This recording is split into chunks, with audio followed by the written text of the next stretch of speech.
And we have Brian on the phone from Burlington, Vermont. Brian, are you with us? Yes, I am. How you doing, Brian? Good. How are you doing, John?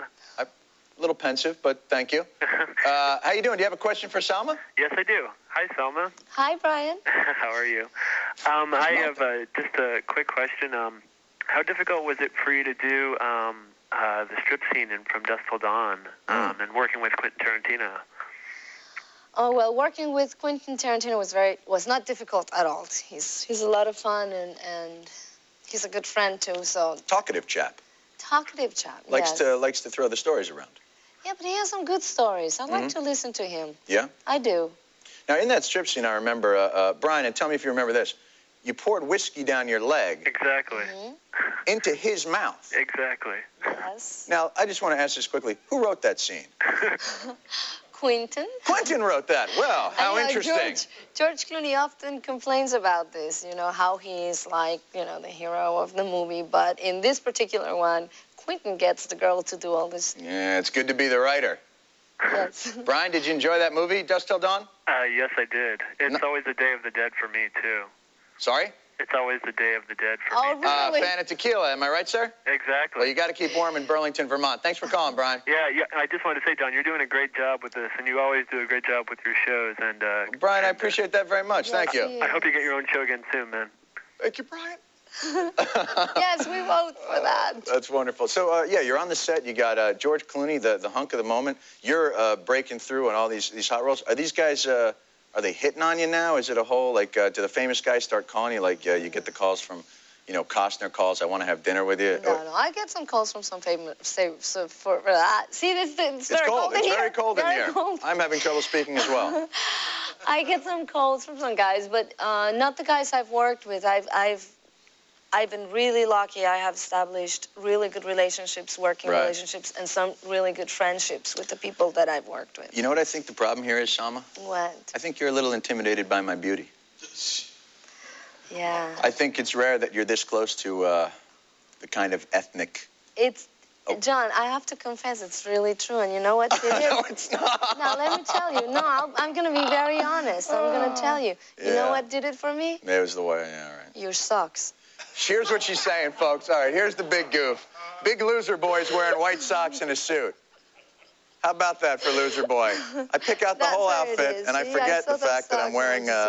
In fact, I'm going to have my shoes kiss your shoes. Well, you know, as soon as I get out of here, I go right to the gym. I don't even change my clothes. Well, that's important. So I stay in the white socks. How about your love life? You know, I'm hearing that you've been engaged 4 different times to I'm assuming, 4 different fellas. You know what? I have a great story. There's no pointing on this show. There's no need to point, young lady. I have a great story about the dance that I just suddenly remember. What dance? The dance I did in From Dusk Till Dawn. Oh, let's hear it. Okay. Maybe some people are going to be mad at me, but this is really not... We're all friends I'm here. not saying anything wrong. We're friends. I just finished a movie called Fools Rush In. Fools Rush In with Matthew Perry. With Matthew Perry. From the cast of Friends. And a bunch of us went to a stripper place in Vegas. Now, what's a bunch? Is that 3? Is that 10? That's the director, the producer. That's 10, 15, okay? At a strip joint? Yes, in Vegas. Okay. Vegas strip joint. Yes, so you're at the epicenter of stripdom. Yes, we went, and, you know, topless, you know. Topless, girls, yes, yeah. I know. And all the boys, you know, they're like, let's go see these girls, and, you know, all these handsome people, guys walk in, and then the girls, you know, I sit down, and they all come over and talk to me. Oh, you're the girl from Dusk Till Dawn. We get a lot of requests. A lot of people want us to do the dance and do the whiskey thing. You're kidding. So Quentin has really come up with So you have set off a dance craze. You're sort of the chubby checker of the strip world.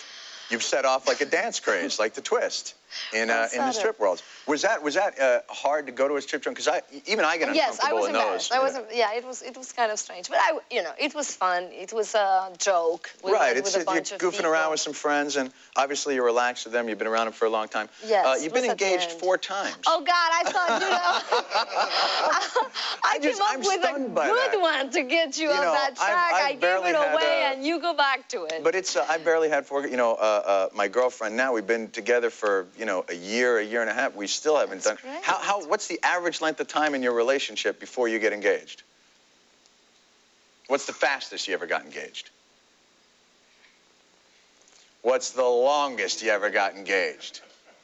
The longest after a year and a half. So sometimes like a guy will be out with you for like a week and go, you must marry me. Oh, they always do that, but you know that's not for real until you see the ring. Is that true? Anybody can come up with a ring, for God's sakes. No, it's not even the ring. What's the most romantic way you've ever been proposed to? Anybody get down on their knees? Anybody do the skywriting? Do it at a ball game?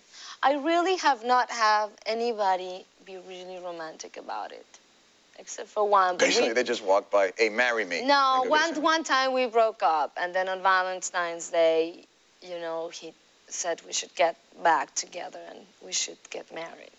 That's very nice. Now, you say to them at the time, I would be delighted to marry you.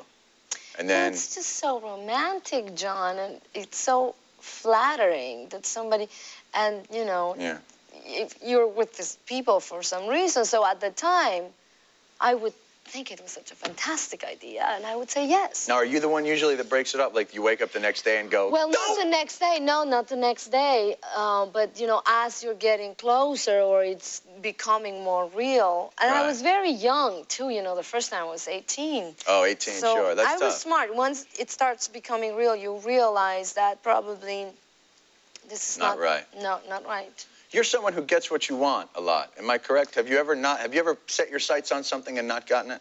Yes. You have? Yes, I have. In love or career or? In love. Yeah? Mostly. Somebody broke your heart? Career too, yes. A couple of times. Well, when we come back, a dozen of times. We will, a dozen times, wow. Well, when we come back, we will be cheered up by more phone calls and more talk with Salma Hayek. Right after we're changing the subject fast. From White Sox Boy to you. Come back soon.